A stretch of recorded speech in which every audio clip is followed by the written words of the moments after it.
Hey, everybody. Welcome to Unglamorous Truths with the Downtown Girls. This is an industry comedy podcast about making it in the business come hell or high water. I'm Crystal Boyd. I'm Chandra Russell. I'm another Danny. And we are the Downtown Girls.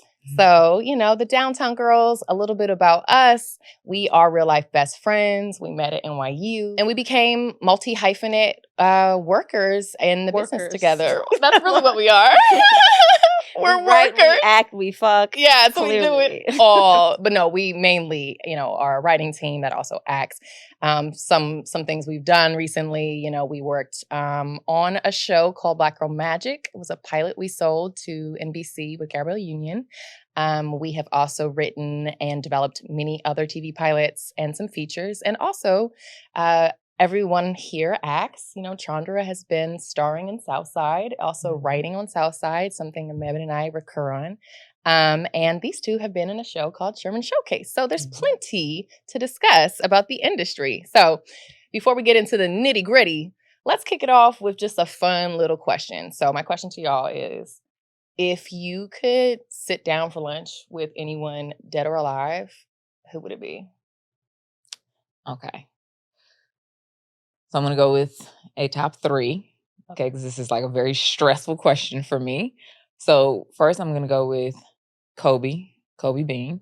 I don't think it's going to be the most fun Kiki because he's a very serious person, but I feel like I need some Mamba energy right now in my life. And I just feel like I'll soak it up through osmosis. I need that shark shit. Yeah. Tim Burton. Because I think he's just a master of creating worlds, and I want to become him. So I will sit with him, eat him, and become him. Phenomenal. And then my final one is Karen LeGrand Huger. Okay. Yeah, come on, housewife. I love her because I think it just would be such a kiki. It would be so fun. I just fucking love her. I thought we just have a good time. Yeah, What about you? I'm like vacillating between two people who are very different. One would be Malcolm X. Y'all know. My self-proclaimed godfather. Day one. Since day one, the only poster I had on my wall in college. Yes, you did. I really want to have some radical blackness in my life at a lunch. And I think he is the supreme of that. And then Beyonce. I am really fascinated by this woman and all that she has done in her life. And I want to get to know her as a person. That is just something that no one knows, which I love for her. But I want to kiki. Who are you as a girl? Yes, spill the tea. I just want to pause a second because before we started this, she asked that neither of us say very prolific people so that she doesn't say trivial people and look stupid. And I just want everyone to recognize that she said Malcolm X and Beyonce. The biggest names in the game. It be your own. Carry on. Okay. Please. Dead. That's fine. So I would say, since we're doing a few, I would say we're starting our podcast. I'm in a podcast space. I listen to podcasts. And I would say I would love to sit down and lunch with Crystal and Kid Fury. I mean, the duo from The Read. Yes. I think that they are so fucking bomb. Smart. I think they're so beautifully ratchet, ratchet. I feel like they are bone carriers and they have secrets about the industry. I want to know about that. And Crystal is a Virgo and she almost has my name and I feel like we would just understand each other. So, hey girl. And then the other one would be, here's prolific or big name, Harriet Tubman.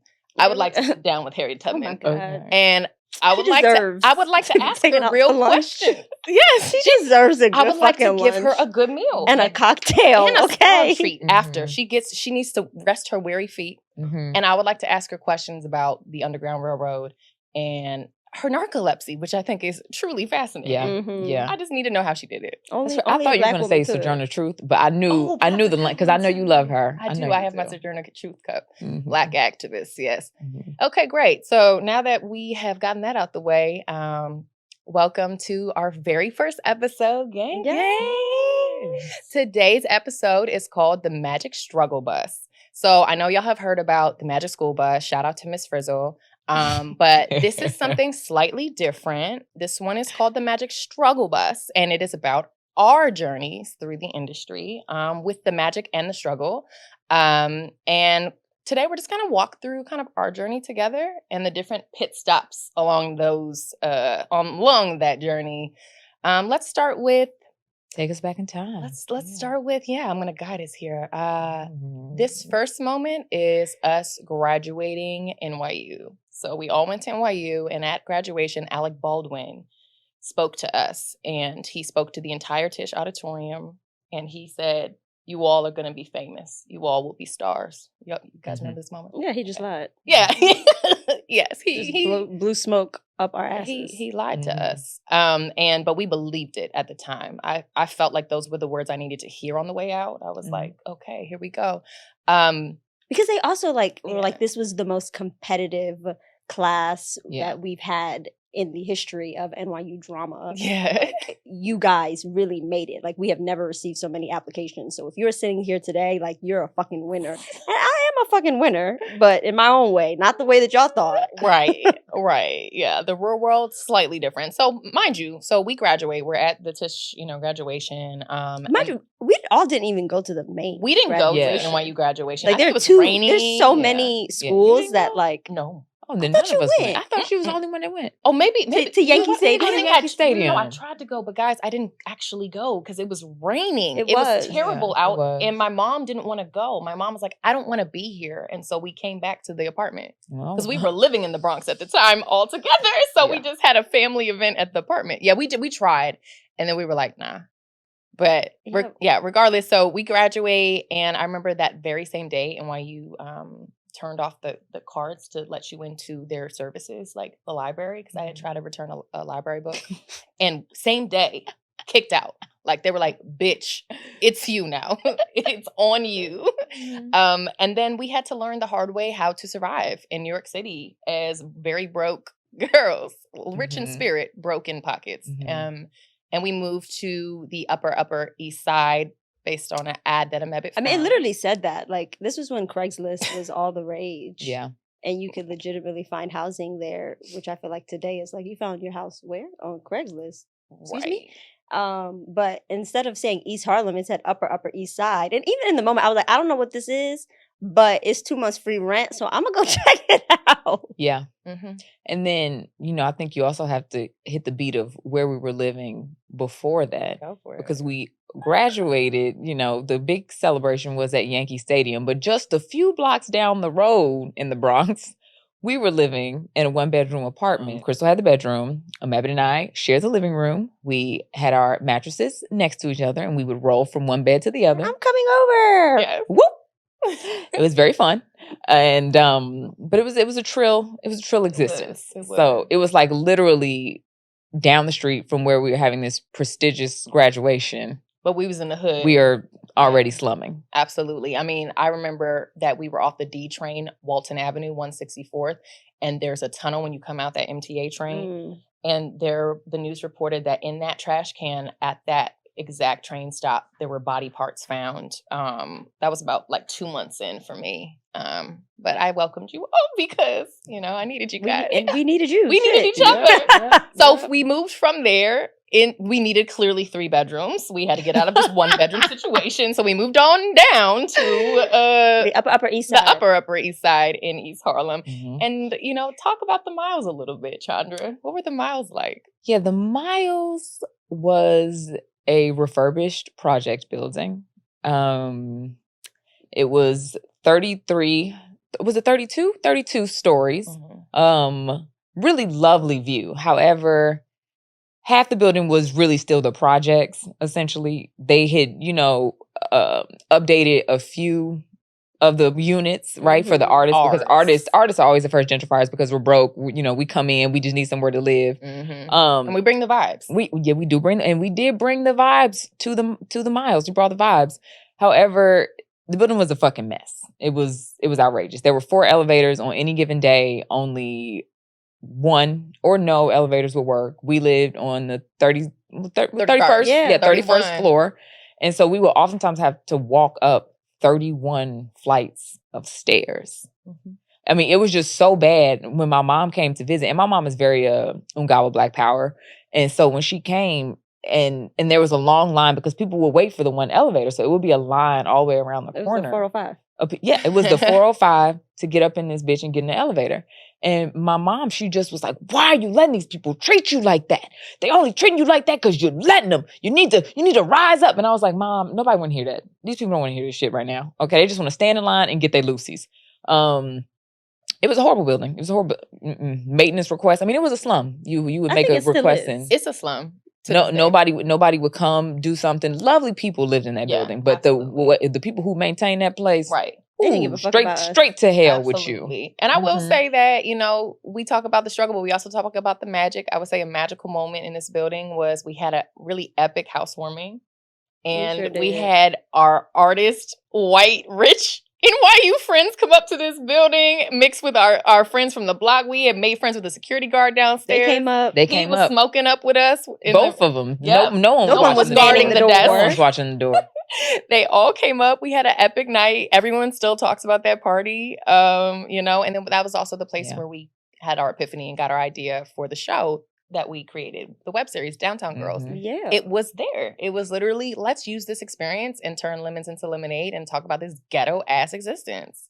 Because we went from being privileged NYU students one day to literally broke, like uptown living artists, waitresses, to be honest. Absolutely. We always said we eventually ended up pitching this show. The web series became a calling card. You know, we'll get there. But we love to say this period in time was what we wanted was The Wire. I'm sorry, what we wanted was Sex and the City. But what we got was The Wire. And that was life. Bam, yep. And then, you know, that leads us to, you know, the shootout, Amebit.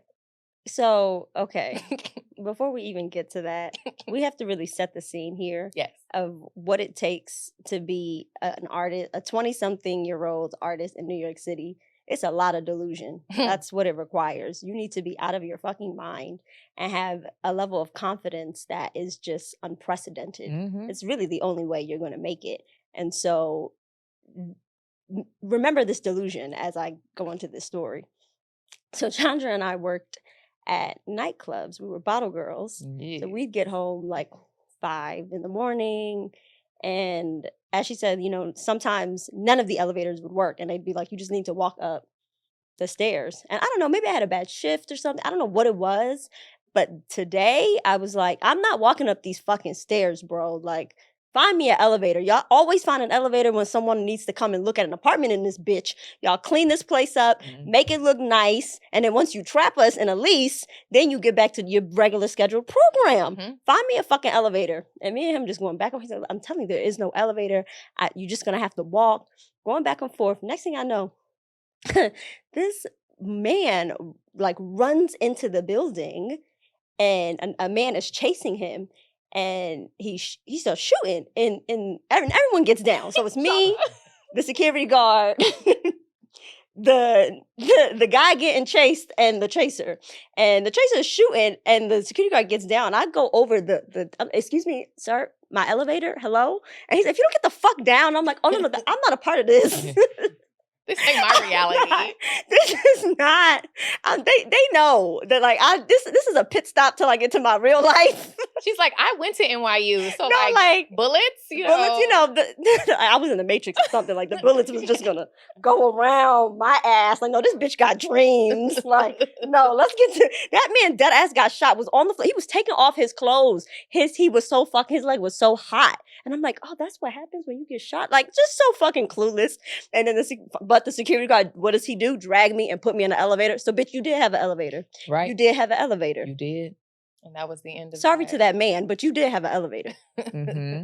Yeah, we ended up moving out shortly after. Yeah. That was the straw that broke the camel's back. Yeah. It's like, I dead ass stood up in a shootout. Yeah. I mean, that is a lesson, though. I would say that that's a moment of, yes, delusion, but also I think that audacity in a strange way. I feel like it leads me to a question because I think to get through this crazy journey that we've been on, we've had to be audacious at times. So my question to you all is, what do you feel is like your zone of audacity? Like what space do you feel the most audacious in naturally? Obviously, we all have areas we would like to be more audacious in. Will you go first? Okay, sure. I will say naturally for me, I have like this shameless gene in my body where I don't mind asking for help, and I certainly don't mind making things happen, no matter by any means necessary. So like I think we all have that, but for me, it looks like manifesting, right? Like I will literally be like, all right, I want to get an apartment in New York City. I Googled, Google is your friend. I literally Googled how to get an apartment in New York City, and all these grants came up. And then that's where the hard work came in. Mhm. I had to go stand in the rain to be interviewed for this grant, but I ended up getting an apartment in Brooklyn because I decided I'm going to do the thing. I don't care how hard it is. That's where my eyes are set. And I have the audacity to follow through with that. When you bought your apartment? Yeah. Yeah. Yeah. So but I think I do that a lot. I will Google things and then make them happen. I'll just be like, I'll backwards plan it. I'll be like, all right, how do I get it? All right, now I'm gonna find the way on Google. Google spell. Yeah. I would probably say, back when I used to party a lot, I really had audacity when it came to the door. Yeah. Like I wasn't waiting on nobody's line. She was the nighttime That was girl. not. I wasn't waiting on nobody's line, and especially if I had to go somewhere at a restaurant and I'm spending money. Yeah. Don't make it hard for me to spend my money. Just across the board in life, don't make it hard for me to spend my money. I mean, you still No, I'm still like that. I don't play that. Yeah. That's her. Mm-mm. I will go somewhere else immediately. You'll bully the door. Yeah, I love it. she's a You straight bully the door. Mhm. I will everything I have to pull out because I can stay home at the end of the day. Like I can be in my house. Yeah. I don't have to be here. Yeah. So if somebody invited me here and I decided to show up, Yeah. you're not gonna have me outside, bro. Absolutely. No, we definitely had an era of nighttime. I think New York was nighttime. Oh yeah. LA's daytime, New York was the night. I used to say like, yeah, I live in New York City, I party, and every now and then I go to this thing called class. But that's just sometimes. Right. But the streets was where I was at. We was in the streets. Mm-hmm. What about you? I think I'm probably most audacious in my personal relationships. I think because I love hard, I fully expect to be loved very hard. And so, I'm just audacious. I just think these things are going to happen. I think everybody around me is going to be very good people. And generally are, tight circle, but very thorough. Yeah. So I think that's where, and I'll tell somebody, don't break my heart. And they don't. Oh, that is your absolutely. I tell anybody. Rule number one. Rule number one: don't break my heart. Do ruin whatever else you need to do. Yeah. Don't fuck around and break my heart because I don't know how to come back from that. I'm not playing with that. Yeah. And you're dead to me. Okay, great. So that's awesome. I would say let's transition to the LA life. So around that time we did move to West Harlem. We had some stints, but let's move on to the next big struggle journey, which was that transition to LA. I will let. You two obviously came to LA before I did, but Mebit, do you want to talk about your first day in LA? Damn, I just got all the horror stories. It's like, let's pivot to this bitch with trauma.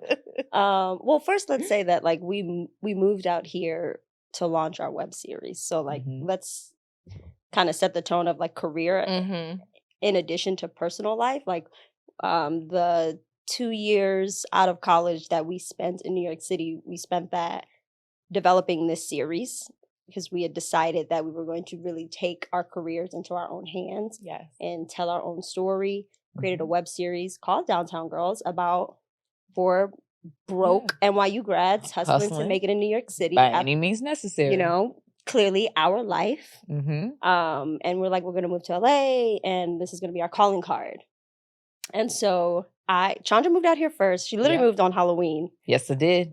I moved in a hurricane. Yes, in the hurricane. We had a dinner in New York right before you left. Yep, it was the only flight that made it out that day coming to LA, and I actually had to land in Long Beach. But I felt like that was like God's, because I still have that plane ticket, because I just felt like, whoo, this the only one getting out. This is magical, Yeah. Is it physical?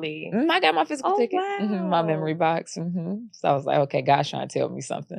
Yep. So I came out here first, but just like 3 months before you, yes, because I came in October, you came in January. And I, attempted to set the tone. Yeah. Then you got our apartment. I tried, but it was really hard for me then because I just felt I felt so alone, like in terms of, because I didn't have my girls, and so we had become such a little family unit at that point, because all we really had was each other. So it was like, okay, I'm out here, I'm trying to like lay foundations, but it was so hard. And I'm like, ooh, when Ameba gets here, we ain't gonna have shit.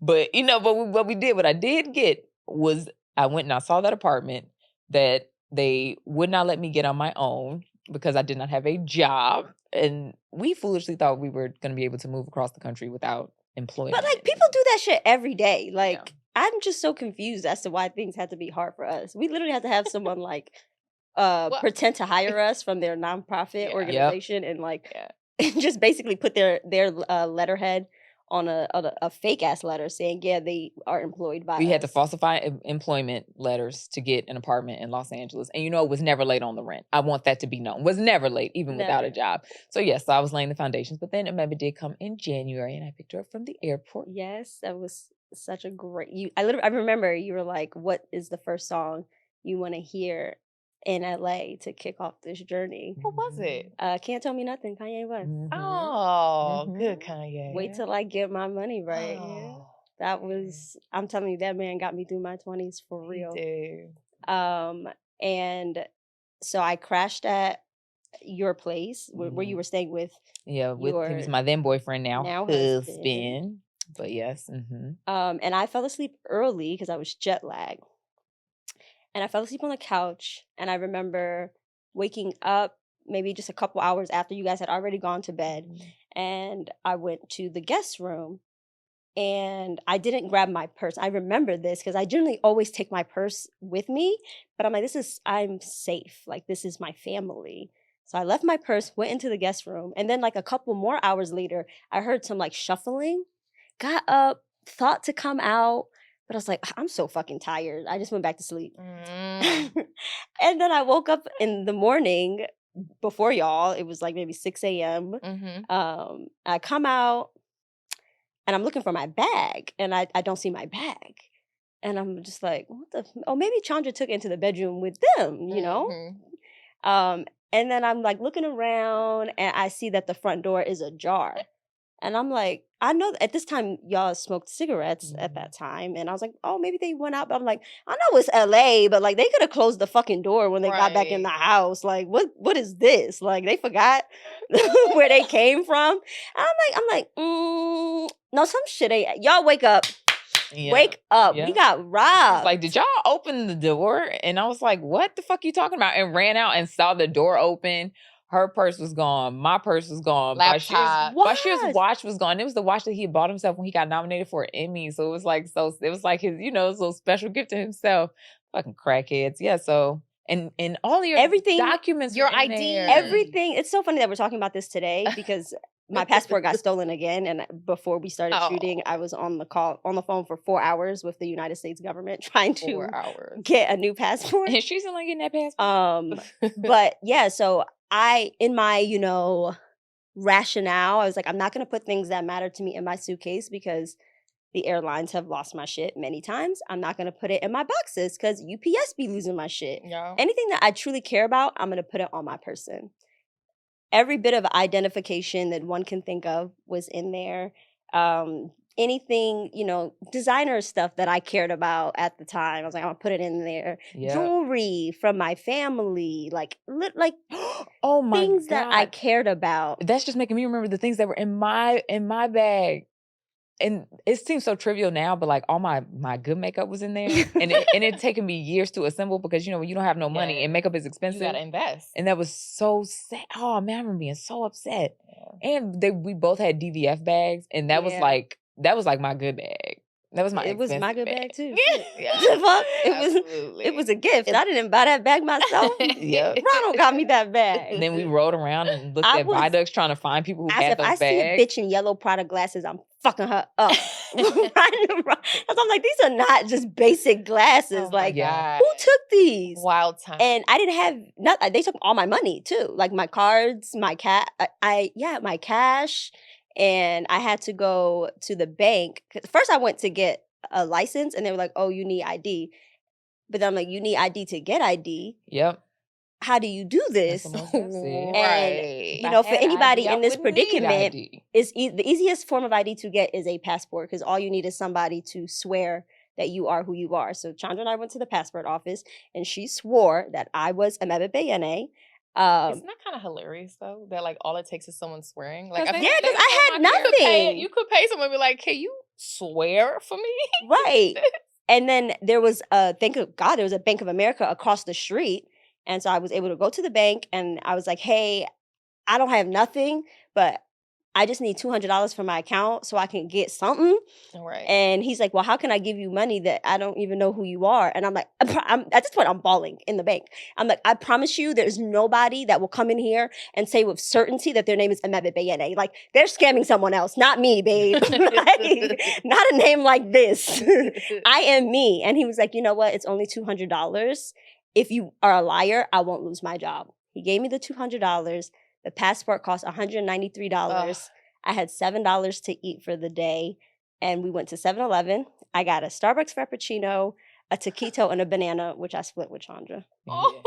And I was so afraid to tell my parents because they were a little worried about me moving here. I mean, coming from the East Coast, they're like, "This is huge. Like, are you sure this is what you want to do with your life?" And I was so afraid that they were going to say, "You know what? We told you so. Pack it the fuck up. Bring it back." But I just couldn't. I needed like emotional support in this moment. So I called my dad and I told him what happened. And to this day, like it stays with me, like what he said to me. He was like, "They took your material things. That's one thing. Don't let them take your dream. That's everything." Bacho with the mic drop. You really did that. Well, you know what? Let's talk about dreams for a second, because after this, a beautiful part of our pit stop is, season 2 of Downtown Girls, the web series, landed at LA Film Festival. You all got invited as directors of said series. And guess what? We got that Ensemble Best Comedy, and that is when the industry in certain ways found us. Like, people started to reach out. So we had someone cold email from our website that had been at LA Film Festival, Yasmin Harmozy, she's a real one, and was like, "I want to meet with you guys." And at that time, she was like, "Let's have a general."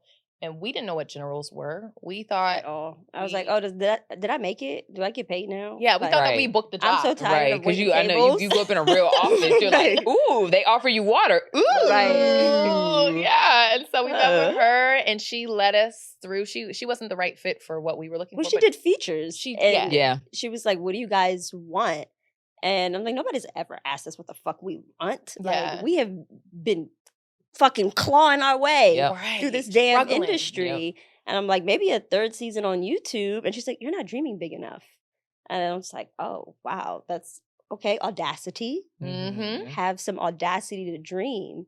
And I was like, "Well, I guess in a perfect world, without adversity, maybe like a show on TV, but like, who's going to give," this is before Issa had a show, like, who's going to give 3 Black girls a show on TV? Like, that's far-fetched. And she's like, "It's not. Like, that's beautiful. I do features, but let me connect you to people who do TV." Yeah. You want to talk about Catherine Lodge? Yes. So, Yasmin, she asked us if we had representation, and we did not. I mean, no. This is a whole about nother Agent Orange. Yeah, no. I'm talking about when, I had like a commercial agent at that point in time, but like they weren't legit, really. I mean, bless their hearts. I think I went out for one audition my entire time with them. And it was for double dutching, and I'm an incredible double dutcher, so I don't even know how I didn't book that. That was some bullshit. I'd still like to speak to the casting director about that one. And so, but did not have any legit agency. Also, my commercial agency, they fired me after I didn't book that double dutch audition. So, that's wild. That was really savage. Cutthroat, okay? A Black girl that can't double dutch for your life. Pretty much. Yeah, like nothing, it wasn't happening that way. So she asked, do we have representation? We were like, no. And so she hooked us up with a friend of hers, Catherine Lodge, who was an assistant at a management company. And I mean, this girl, she was just incredible. Like, she was so hungry, and just her hunger met ours, because at that time, like, I feel like when you and I first got out here, like we really had to be pit bulls and Rottweilers. You know, like we really had to go after everything. We would wake up and spend hours. You remember this? Spending hours on the computer looking for internships. Like at one point, I feel like you had 3 and I had 2. Like we were just trying any way to break into this industry. Like, and some of these internships was only paying us in meals, you know, but we were doing whatever. So when Catherine was like, you know, you guys, you want to sign with us? We was like, shit, yes. Yes, this is amazing. And, you know, through her, we got our agency. Yeah. Because it was her roommate at the time was the daughter of a producer who helped us develop our first pitch. And they introduced us to their agents. Yeah. And so we signed with Paradigm and things kind of went up from there. We actually were able to develop that pilot. And we learned how to pitch. And we literally took it out to Elizabeth Banks. And it's so fascinating. I feel like part of the magic of us selling our shows is people get it immediately when they want it. And she literally in that room, she said, we were telling all these life hacks about making it in New York. She was like, Elizabeth Banks was like, oh, I can one up you. Like, oh yeah, because ours was about putting up the popsicles, getting high and putting popsicles on our naked bodies. Hot out. Because we didn't have AC. Yeah, and put popsicles on it's hot as fuck in the Bronx. Yeah. And Elizabeth Banks was like, oh, I got you beat. She was like, do you know about freezer sheets? And we were like, what? She was like, if you freeze your sheets for a day or 2, then you can lay them on your body and you'll be cool if you don't have heat, right? So obviously that was her struggle days. And we got along, you know? So we made that and officially sold that to TBS. And I don't know, was there anything like magical about that for y'all? Like, obviously that was a huge win. I think like afterwards we learned a hard lesson, which is just because you sell a pilot doesn't mean it goes to series. And, you know, we had to understand the rules of that game. I mean, everything about it was magical. Yeah. Everything. It was. Everything about that moment. You got flown out for the first time. Yes, I got flown out. Because you were still living in New York. Yes. They flew you out. They put you up in a hotel. Everything about it felt like, okay, we are on the brink. And that was reassuring because it's like, to be doing this work it requires a lot of sacrifice. And it's when you're on the end where all you're seeing is sacrifice, you're like, okay, did I make the right choice to pursue this? Like, I need something. I need something. I need a hit. Now, and that was the moment where it was like, oh, thank you, God. Like, okay, I've made the right choice. You know what I'm saying? I've indebted myself and my parents for a reason. Like, I'm walking in my life path. So it was, everything about that was magical. It was like, oh, I can feel it now, just I'm doing it.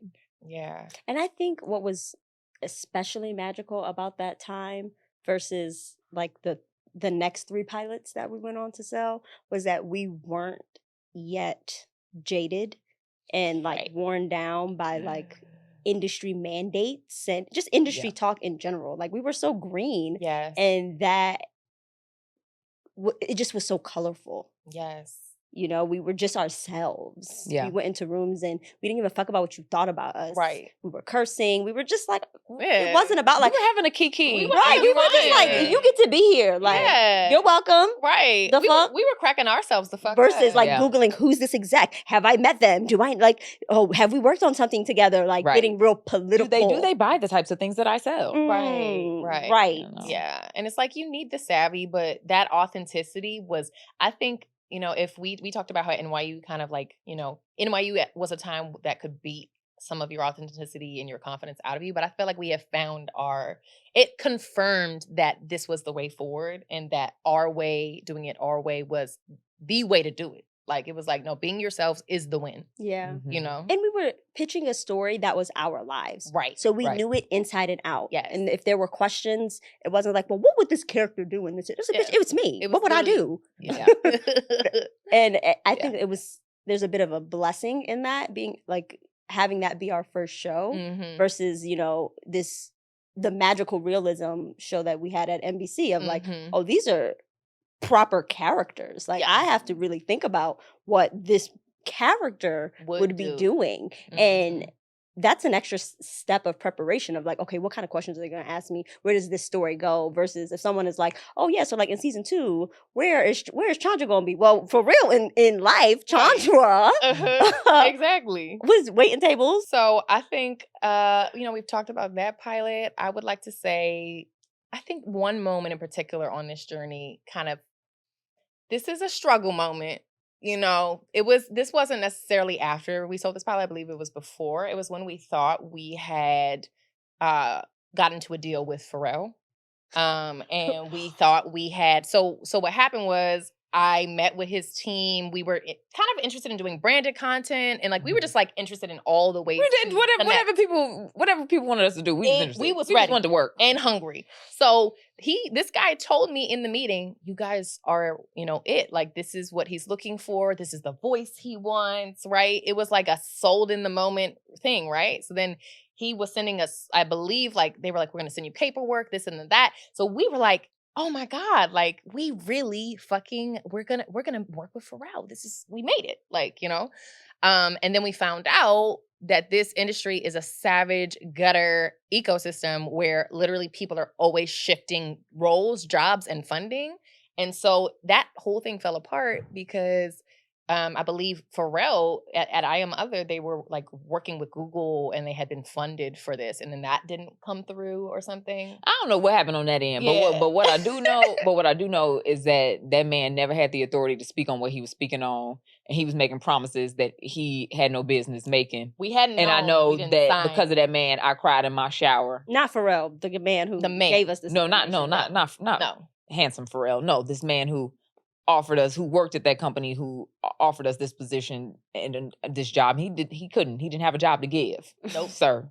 No, know your lane, know your place. And I'll forever be mad at that man because I wept in my shower because I thought we had made it. That was it. I was like, oh my God, this is it.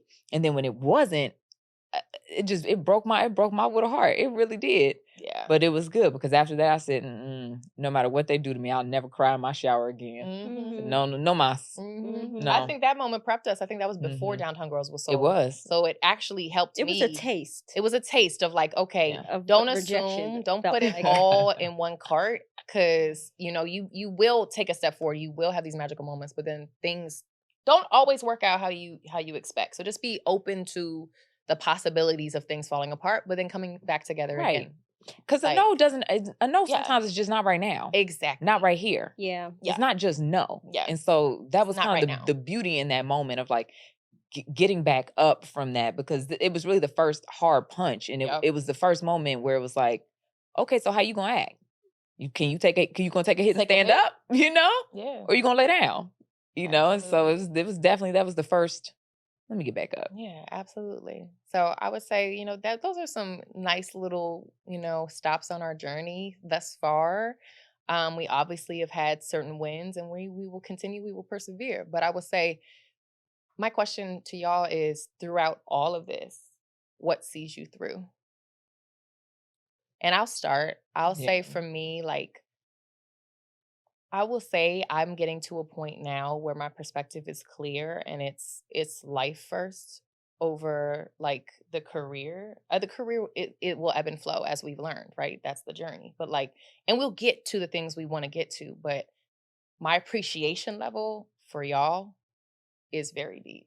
Mm-hmm. And I feel like y'all, as my support system and as my sisters, is more important than whatever we go through next. You know what I'm saying? Because I feel like the fact that we get to do this, and the fact that we get to be here and figure shit out together, for better or for worse. I mean, like, damn, y'all taught me how to be a good partner to my boyfriend, because I feel like we've been married first. Like, we were married before anybody else. Like, we've been doing this. You know what I'm saying? And we don't really be having crazy fights, which is wild to me. I think our communication, we have figured out a way to conflict resolve. Thank God. Without blowout fights. Like, people, we can't be fighting in our 30s. Yeah. We just got to part ways, but we can't be tussling in our 30s. I'm like, we don't be beefing. Like, we there's something here that like is magical. So I really appreciate you guys. Mm-hmm. What about y'all? I would say that it is separating what I do from who I am. Mm. And that took a Yes. very, very, very long time. I can honestly say that my self-esteem, my confidence, my self-worth was so deeply tied to what I did and how well I did it. Mm. And how well I did it was measured by success and accolades. Mm-hmm. And I would also like discount a lot of stuff. I'm like, Mhm. I haven't done shit. And people are like, you have sold 3 pilots. You're on your 4th pilot. Yeah. And I'm like, well, bitch, ain't none of them went to series. So like, who gives a fuck about Mhm. that? And it's like, well, like, what? I need to be able to sit in the glory of what I have in order to even attract more. Yes. You know? Absolutely. If I'm gonna sit here and discount what I have, like what incentive does God or whoever you pray to have to give me anything more? That part. Mm-hmm. What about Well, now, what's the question? just what sees you through? What sees you through? Okay. Church question. I know it really is, right? I'm like, Jesus. Obviously, my Lord and Savior Jesus Christ. This is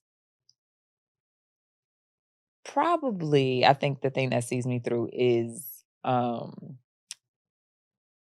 love and light of my family. And that's not only blood, but chosen. The way the people who love me light up when they see me lets me know I have something, lets me know. It feeds me and it nourishes me in a way that allows me to then start to feed myself and, sustain. And I think even more since having children, right? Like the way my children look at me, like, ooh, God, it's so good. So if there's any point where I just feel like so down about something or so just like, ugh, just seeing them and seeing how powerful they think I am. And I'm like, well, shit, I better be that. I better be that for these children. So I think right now, yeah, it's the people who love me and especially them babies. Yeah. Maybe you had said something a while ago to me. You were like, there are different eras. Like, I think it came from a Viola Davis quote or something, but like essentially like at certain times in your life, you'll do things for different parts of you, right? Like, for example, you at a certain age, right? Like, and I feel like right now, the time that I'm in, when I want to reaffirm that what I'm doing matters, I think about myself and I think about myself on a different part of my journey, like maybe me at 13 or 12 and like 12-year-old Crystal and just being like, damn, at that time, like feeling really unseen and very much in some, like it was the first time I went to a white school. I had gone from a black school to a white school and I was like, ew, fuck. Like I was just like, I feel so gross here. Like, and I really do keep that in mind because that little girl, that teenage girl, she was ballsy and she had so much to say. And she had all these dreams, but she also had that grit and that underdog quality of like, nah, I'm gonna show you. If you don't get it, I don't care. I'm gonna show you. Yeah. And that helps me, at 34. Like, do you ever remember where you sit though, and they're rare, but they're really nice, where you're like, damn, I really am living my dream? Yes. Yeah. I remember like when we first moved out here and my goal, I was like, I'm not even thinking about like wealth and success. I just don't want to be a waitress no more. God, that is really what I'm asking. I just don't, it's not fitting my personality. I don't fucking have it in me. Okay? If I could just sustain myself on my art, that is success to me. And then I got to that place and I'm like, all right, well, shit, we need to get to the next level. Yeah. It's always the next. And I'm like, well, is this going to be my life? I'm just always going to, the next. I hope not. I hope not. I'm not claiming that for me. I think she that's what I'm saying. That's like, that's not healthy. Right. Right. Claro. Yeah. I was like, this cannot be my life. Yeah. Yeah, we got to live in the dream that we're sitting in, and we're sitting in one right now. Our teenage selves would be proud of us. Like, let's remind ourselves of that too, you know? Yeah, mostly my teenage self wanted to marry Andre 3000. So she may be, you know, there's not hope. But my last year self is proud of me. Absolutely. And that's the way forward. That's what we're doing, baby. Affirming. Okay. So, okay, let's transition to a fun little segment called Bootleg Fabulous. So this segment is about all the life hacks that we are pros have learned through this struggle of just like kind of getting by, right? Like when you broke, but you cute, you know, and you just got to figure it out. So I guess in particular, I want to throw out to y'all, since we talked about our journey in New York and making work, I think it could be cool to ask, when we were making season 1 of Downtown Girls, the web series, what were some life hacks that we used? Because I will dare say we definitely asked for forgiveness, not permission, that entire shoot. Had to. You know, I will speak and just say, for those of you out there that are aspiring and want to break into this industry, like, you got to have a different level of, again, back to audacity, back to balls. Like, you got to have almost like the word isn't being a taker, but it's being assertive and not passive, right? Because we literally just shot our whole season 1 without permits. And when I tell you, we were on the train. We were on the train in New York City without permits. We were in Central Park with like 50 extras. But what were other life hacks that we had for that time in terms of creativity? When you're first starting out, what are ways to be resourceful and clever? You gotta be everybody. You're a boom. Yeah.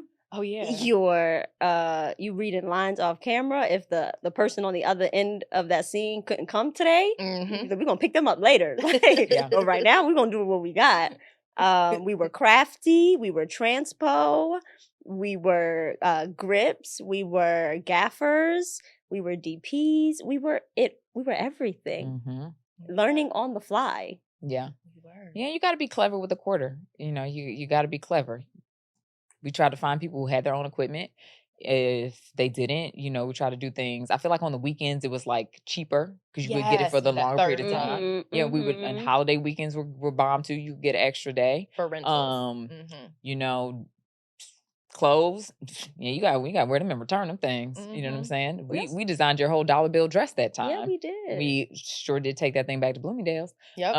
Lots of buy and return. Lots of buy and return. Hey, and stores don't like it. You know, stores, they don't love it. But you gotta do what you gotta do. Yeah. You're fighting for your life. Yeah, absolutely. We got really clever with props. I feel like, you know. Oh, that was such a beautiful time. You were making the lots props. of favors too for locations. Yep. Like, you know, the good thing about working in hospitality, we had access to restaurants and clubs, and people just let us shoot in the daytime. Like, it didn't like conflict with their business hours. Yeah, and that's, I think, is an important thing too. It's just like verbalizing your dream. People will get on board, you know, sometimes and help you, because sometimes it's nothing for them to help you. It's such a small thing, and it means everything. It means everything. The world. But for them, it's like, this is a drop. You know, it's a drop in a bucket, and it might not be monetary, but it is stuff like, yeah, you could film here. Yeah, you could use this. Yeah, okay. You know, yeah, I'll give you a ride with your equipment. I'll drive you up. You know. And I will say, I feel like we were always very good. I think we're more audacious than we realized, because I feel like there were moments when we would say things like, we'd have writers. We had a mini writer's room before we knew what a writer's room really was. Yeah. You know what I'm saying? We would be having meetings with each other and being like, oh, I have a pitch. Like, I have a pitch for a great idea, right?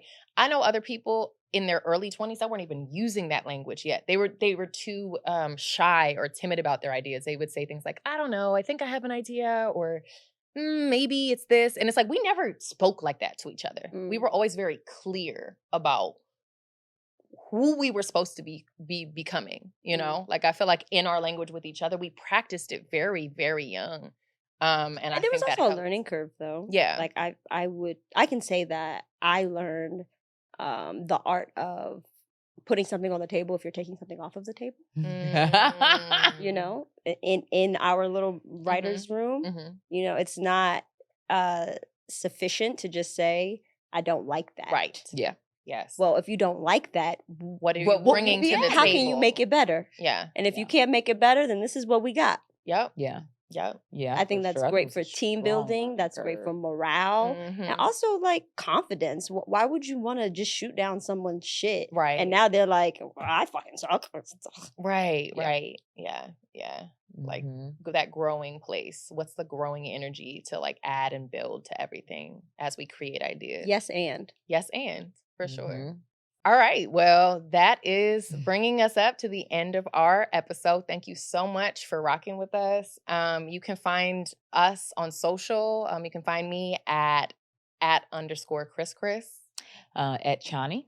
Adam Ebbet Bayane. And you can find all of us at Unglamorous Truths. Find Unglamorous Truths with the Downtown Girls wherever podcasts are streaming. And we'll see you all next time.